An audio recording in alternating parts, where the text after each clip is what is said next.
Good afternoon and welcome back to my channel. In this series we're going to be going through why the BBC licensing fee should be repealed, and this is from Frankie Boyle's New World Order Series 3, Episode 2, and it is about free speech. So, without further ado, let's see what he has to say for himself. Free speech is vital. Without it, I would struggle to describe my hate crimes to my children. I personally don't like people who object to speech, and at the same time, I don't like people who are against political correctness. I've found myself a little space where I can fucking hate everybody. Anti-political correctness seems to me to be incredibly lazy and a sort of distraction. Well, it's not lazy, but repelling sensualist behaviour to promote free expression and perpetuate the propagation of ideas so as to not restrict freedom and later fascist dictatorships you pretend to be against. Unless you're a hypocrite like Jim Jeffries. Thank you, Avi Yemeni, for exposing him of Comedy Central. Let's see if he's going to reply or not. Anyway, back to Frankie and what the BBC has to say about free speech. I watched Ricky Gervais's new stand-up special the other night, and in it, he does a routine about trans women, right? And I've got nothing but love for trans folk. I think they're thoroughly oppressed. Okay, how is a group oppressed when they're given all the privileges on offer, more so than other people, and even at the expense of other people? The society has to change and affect change on everyone to please the vocal minority, and a lot of these trans people don't care. They just want to get on with their lives and do their thing. No problem with that at all. A lot of respect. You do your thing. Don't worry about other people. Make yourself happy. That's fine. But then you got this vocal minorities, just virtue signaling twats, really, who may not even be affected by it themselves, but they've got to keep competing with their peers in order to say, oh, who's the best person? Let's do other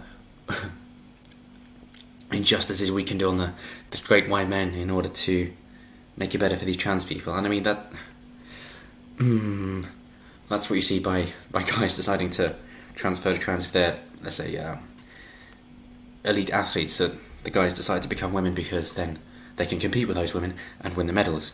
Or it's more likely guys transition to girls because, well, women have more rights than men do. So, of course, not only are they going to get their trans card, so they get those privileges and aren't allowed to be offended, but also the female privilege as well. Isn't that nice? But okay, yeah, they're oppressed, sure. Minority. Ricky Gervais does a bit where he talks about, well, if trans women can say that they're a woman, well, I can just say that I'm a chimpanzee. And I was watching it thinking, to be honest, it's no weirder than Ricky Gervais identifying as a stand-up comedian. I mean, we know Ricky Gervais is a brilliant writer, he's a brilliant performer, he's not a stand-up comedian. Just because Ricky Gervais self-identifies as a stand-up comedian, am I supposed to say that he is one? It's political correctness gone mad. Yeah, sure, I mean, you can be polite and call him what he wants, or enact your freedom of speech to disagree, like you're doing. So it's a good thing the establishment doesn't disagree with you, and Ricky Gervais is a straight white man. Otherwise, seeing as you're disagreeing with someone, you could be labelled sexist or racist or ageist, or maybe you're inciting violence towards that person just by saying you disagree, you know. God forbid somebody were to refer to 9/11 as some people did something and then be pointed out, and maybe a Republican saying that it's unbelievable, and then apparently that's inciting violence towards them. Yeah, you see? That's why it matters. So what I think with free speech is, I think free speech is a right and not a privilege, but in an unequal society, rights are distributed like privileges. Yeah, sure, the law favours women at the expense of men, Muslim immigrants at the expense of natives. I mean, if you just look at how many are unemployed, and if you want to check benefits, if you want to get benefits, then it's got to be 26 weeks after you left the workforce so you can get them. And this is to discourage people from just quitting work and living an easier life, getting benefits. But that isn't applicable if it's down to religious reasons. So, oh, maybe you're not supposed to work with people of the opposite sex, in which case, yes, you can get your benefits right away. Or it's serving alcohol, in which case, yes, line up, here's some money. Or maybe it's dealing with pork and bacon, in which case, yes, let's get the white people to work harder to pay your way. So yeah, 80% unemployed. Great. What are you going to do with that? But that isn't what you're talking about at all, is it? As an unequal society. No, of course not. So, freedom of speech, yeah, freedom, by its very nature, means no limit. It's free, which means also it's applicable to everyone. So, let's not care what religion people are, what sex they are, and just treat everyone as an individual, regardless of whatever group they fit into, and end any gender discrimination laws as well. Wouldn't that be nice? Come on, Frankie, I wonder who you like for. So we've got to be careful. Are we speaking from a position of privilege? Some people only watch this show because they know me from my Guardian columns. And Oh, there we go, Guardian column. Good, BBC and Guardian. Freedom of speech. Then they go together well. I've got to give them something, right? That was literally it for the series. I liked it when you were talking about Cronus's cock earlier. OK, joining us to discuss free speech, please welcome journalist and former barrister Afua Hirsch. I wonder how many times you had to practice saying that. I just blame on the Scottish accent, it's fine. I'm an oppressed minority as well. Yes, let's actually vote for our independence. But anyway, yes, let's...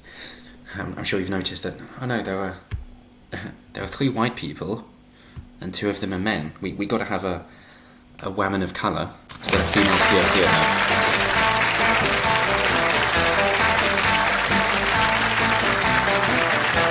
Got a lovely EU colour she's wearing. Yeah.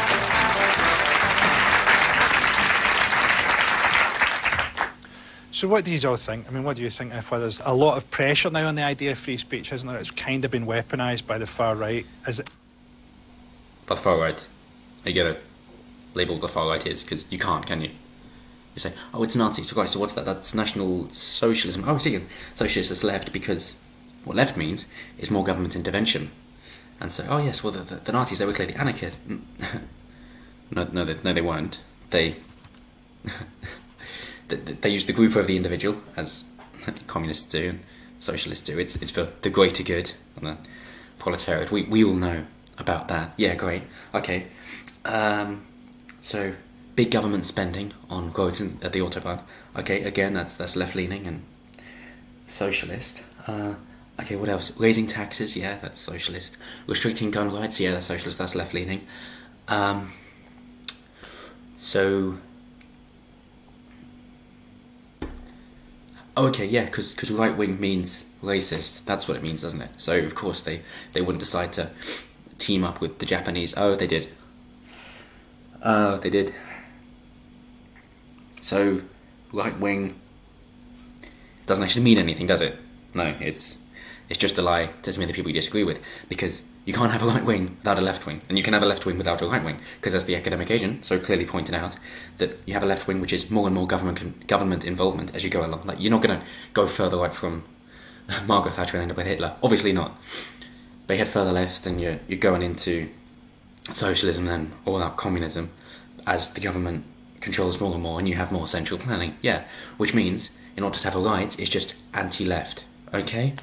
So when they say far right, all that means is this person disagrees with me a lot.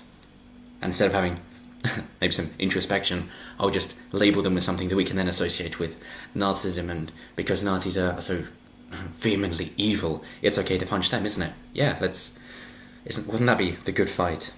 Anyway, getting carried away. Go on, Frankie. Is there a point where we say it has to be qualified in some way? Well, then that's not freedom of speech, is it? Yeah, we have it to an extent, not like in America, where it's the most important First Amendment. Yeah. So we don't have it like America. That means we don't have it. But go on then. Well, I am very relieved that we have it so that you can make jokes about divine palaces, because that would be really sad if you weren't free to do so. I do think it's really ironic, the whole free speech debate, because the faction of society who are most vocal about allowing speech that many people consider offensive are also the first group to show their fragility when things that they don't like are said. So, for example, Jon Snow, the channel... Right, we're going to go into Jon Snow. Okay, but we're not going to mention slander and libel and then censoring any opposition to try and get the truth out. Are we? No? So it's basically these big technology giants, or the mainstream media, either one.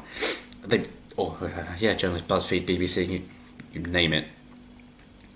that they'll then lie and smear about a particular person, maybe dirty, dirty smear merchants. Great quote, thank you, Simon.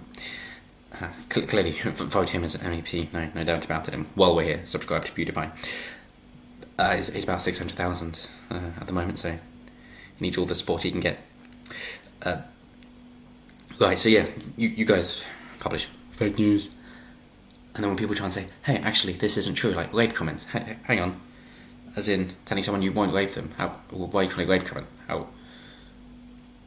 How much do you need to manipulate this and spin it to mean something it doesn't, because you don't like the person, and you can't argue with them in an honest way, and in the marketplace of ideas, you fail. But we're going to get onto that, aren't we? A news presenter made an observation of fact that there were a disproportionate number of white people in a pro-Brexit rally.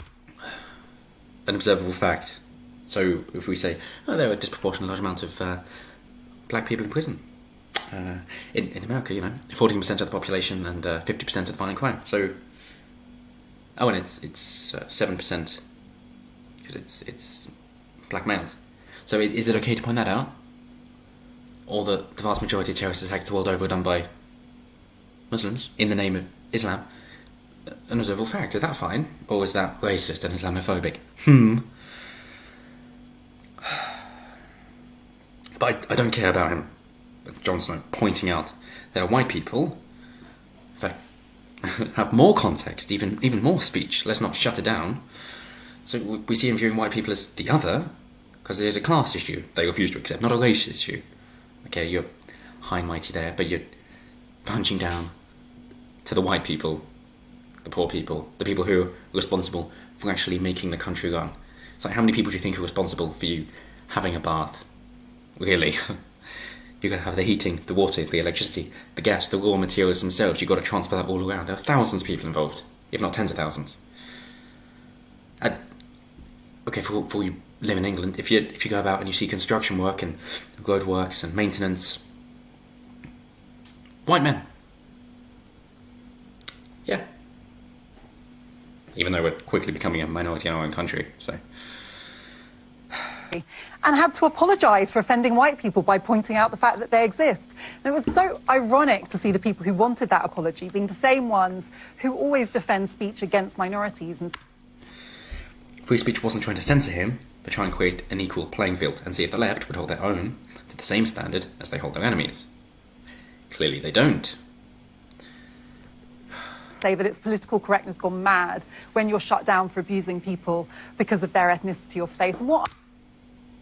Shut down for abusing people because of their ethnicity or race or faith, whatever it was you said. Really? Really? No. What you mean is people who get their money seized by the government because they teach their pet to mock Nazism, something the Nazis prosecuted their citizens for. So whose side are you really on? Are you for making fun of these so-called evil people, the ones you think it's okay to punch? We can make fun of them or not? Or is it that it doesn't actually matter a principle, it's just the person you don't like?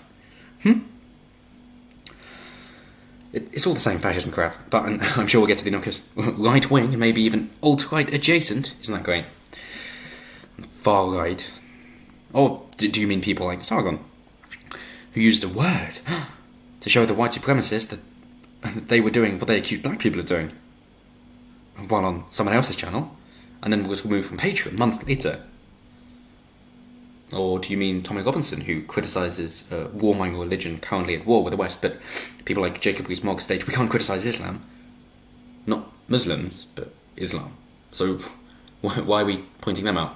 As in, you can't criticise religion? Oh no, you know it's not okay to say that. So stop conflating an ideology with the individuals who follow that ideology. Okay, it's okay to debate ideas and rip them apart, but not ripping apart people. I often hear is people who have power and privilege and used to being able to say whatever they want. Okay, can we define those terms? Power and privilege. And then tell me where you fit into this, as I'm sure you find yourself given power and privilege through being a woman of colour, then punch down any dissidents who want meritocracy. And maybe you have earned your position here, but we can't know, because the BBC is blatantly biased and corrupt, so hires on colour of genitals instead of capability. So it's doing you a disservice as well, about whoever they want, suddenly getting very upset that they feel power is being taken away from them and distributed more equally. So Power being taken away and distributed more equally. Are you misinformed, or just evil? I mean, what power is being taken away? As in, like, human rights from the people that you just keep attacking the other group, or the right to be judged on the content of their character instead of the colour of their skin. That power, that privilege, yeah, that should be taken away, shouldn't it? Let's treat people as the groups they belong to instead of the individuals. And which group do people belong to? Well, that depends who's in power, because they can define it. And then persecute their political enemies, because that's where this is going, isn't it? There's always where it's going. You never stop at one thing with freedom of speech. Oh, you can't offend these people. What about these people? And these people? Until you can't say anything, and then you have a totalitarian state. And eventually, that's going to annoy another country. And then you get war. Unless you get civil war before that. Like what's happening in France. You going to report on that? No.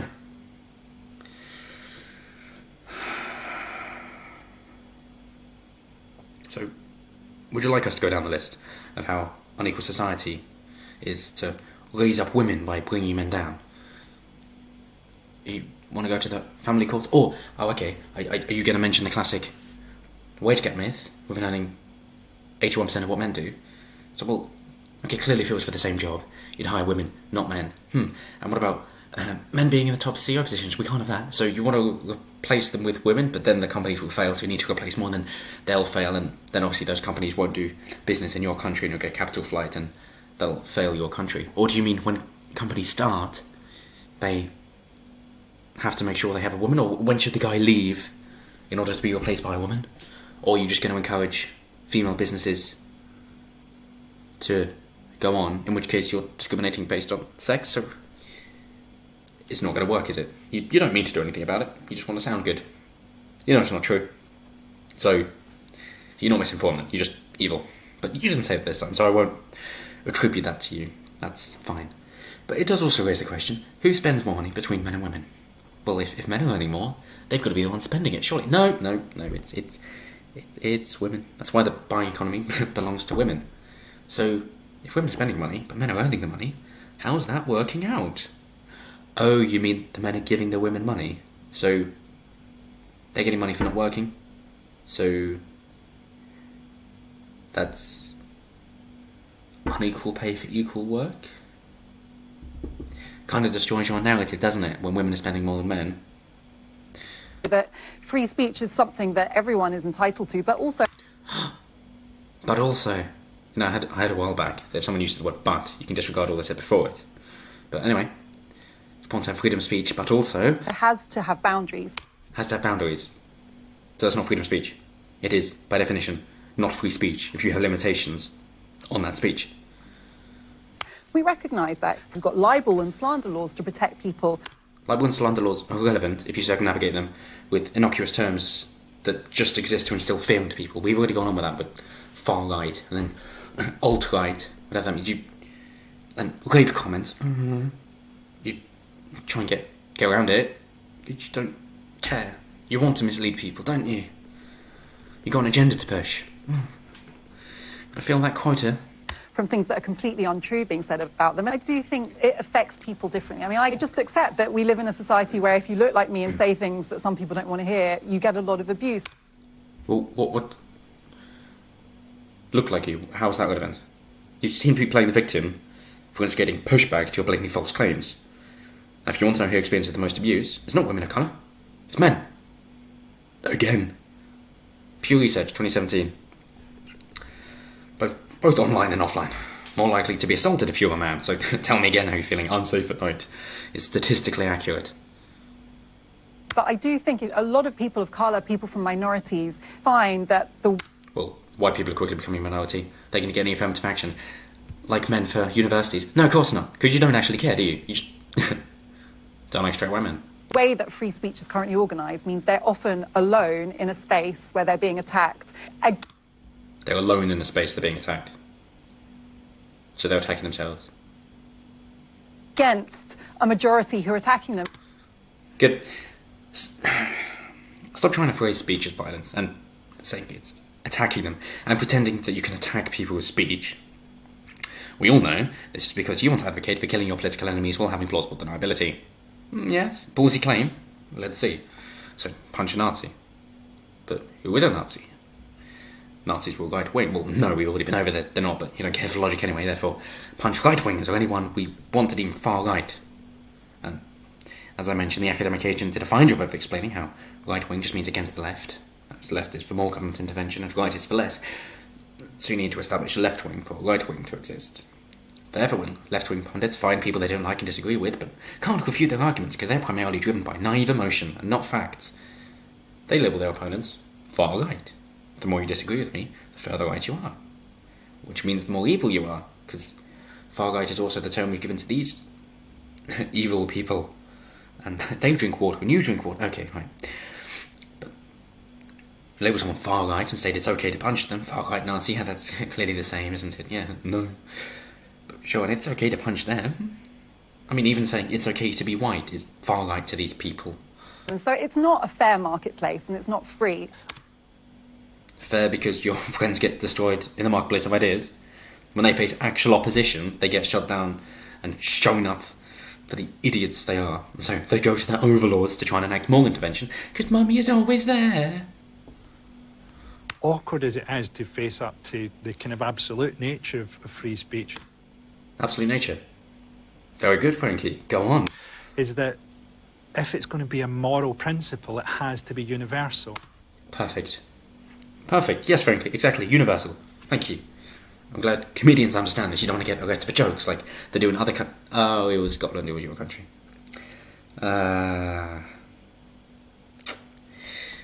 In all the countries except America. Good on you. Stay free.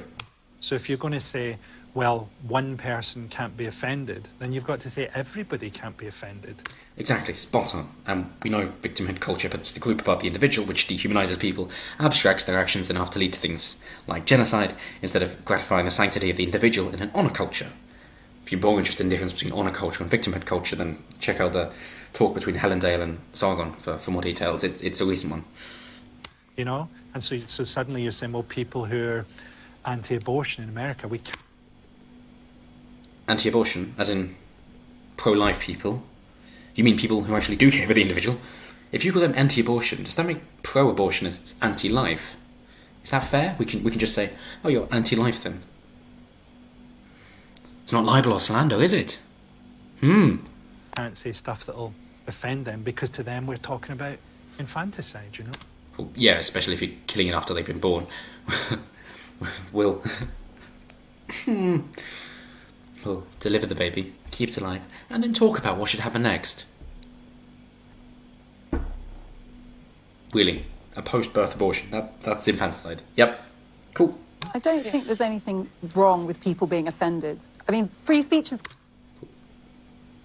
Perfect. Nothing wrong with people being offended. I mean, I don't like it. I'm not going to stop you. completely meaningless if you can't say things that offend people. That is the point, exactly. You seem to be coming around. Isn't that nice? Are you becoming a way you can be more honest? As you're constantly anxious about offending someone and wait for someone else to make the first move. Good thing Frankie's there to say, yeah, can we just be sensible? But let's see if you're going to steer it back. If everyone said nice stuff all the time, we wouldn't need free speech. Perfect. We need it because people say things that other people don't want to hear. Yes, that's free speech. Perfect. But is it free? Can everyone really contest their... We've just established that free speech, what free speech is, how it can't have limitations. But now you're trying to worm your way back by emphasising, really? As if repeating the same thing will increase its validity. No. If you're wrong the first time, you're still wrong the second time. You just look like a bit more of an idiot for repeating yourself when you're wrong.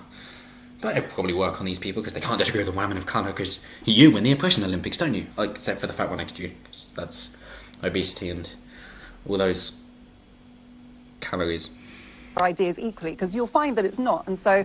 So at least there's something that the obese can know. That's a sport for the Olympics, the oppression Olympics. At least they can win that. It's interesting to me that the people who defend this free marketplace of ideas aren't the ones actually trying to open up the marketplace to make sure everyone... Yes, they are. That's why they give platforms to people who wouldn't otherwise have one. And on-the-street reporting. That's why we get reports about citizens' views of things like immigration and see they're unfavourable. I mean, look at Clown World, I think it's episode 4, Europe. That's a good one. That shows you the stats right there. But you so-called elites think yourself better than those white people, by which you mean plebs, simpletons, and therefore try and hide the truth because us simpletons wouldn't understand it.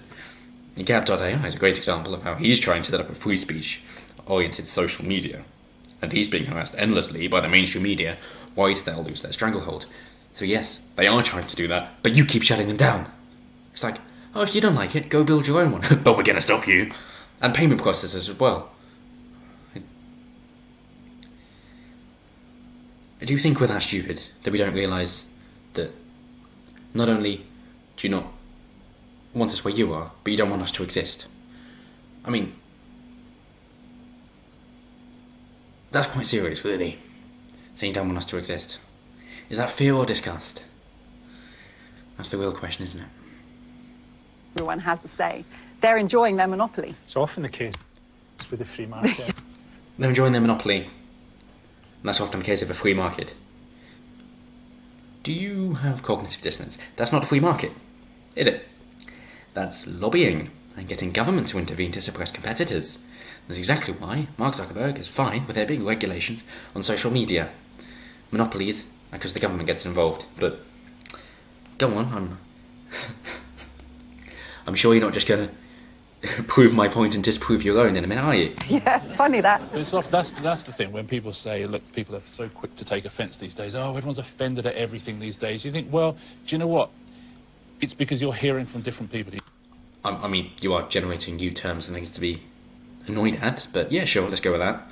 Let's go with the dissemination of ideas and information allows people to be more readily offended, as well as we all know the cycle of tough times produce strong people, which produce easy times, which produce weak people, and I think we all know which one we're in at the moment. We didn't used to hear from 10 years ago, 15 years ago, people have got a platform they didn't used to have. And so what you were saying... People have got a platform they didn't used to have? You mean the free market is breaking up the monopoly of the mainstream media because government hasn't ruined it yet? You mean you're disagreeing with the free market leading to monopolies? Cool. Is years ago I didn't have to listen to any objections to what I'm saying, and now I've got to listen to some objections, and I've got to think about what I said, and You haven't got to. You can just block them. You don't have to censor them. You just put your fingers in your ears. Someone's got a right to speak, doesn't mean you have to listen to them. I've got to justify what I said. Or sometimes I think it's just confronting that you didn't notice. Yeah. Sometimes being a white person that didn't even... Oh... White guilt. Go on, Sarah. occur to me. I was just using my soap. Having a great day. Oh, okay, that just refers to earlier clip about a soap dispenser not recognising a black hand. But let's see if she's got a valid point. Go on, white guilt, come on. We're gonna hide away from Liam it. Neeson recently caused outrage when he revealed that he once, as a young man, went on the hunt for a black person to beat up. Okay, yes, we're moving on now. This was something he was very ashamed about, and in fact used as an example of tribalism getting to people, and something people should be aware of so that they don't repeat it. And Sarah Pascoe does address it, good on her. And then they mention that the media kind of being responsible, which is intriguing, almost as if they're trying to say the media tries to jump up racial hatred and division on ethnic lines, and reporting on white people doing bad to POCs and not mentioning race if it's, let's say, a black man throwing a white boy off a mall balcony. It's a very specific example, isn't it? Yeah. Or if an 8-year-old hangs himself because he's being bullied by Asians at school. So, when there's a Syrian guy who gets half a litre of water poured on him, it's waterboarding. But when an 8-year-old white kid kills himself because being bullied by Asians, it isn't mentioned at all. Okay, great. And we all know that Asians are Middle Easterners, primarily Pakistan, and other highly Islamic countries. It's not the Aqsa roaming the playgrounds, is it? Japanese ninjas and gangsters. No, of course not. Thinking about labelling them as Asians, though, do you think Japan reported on the fact that of their 27 Muslim refugees they let in, 2 have already been charged with rape, and that was just framed as a couple of Asians committing a crime? No, of course not.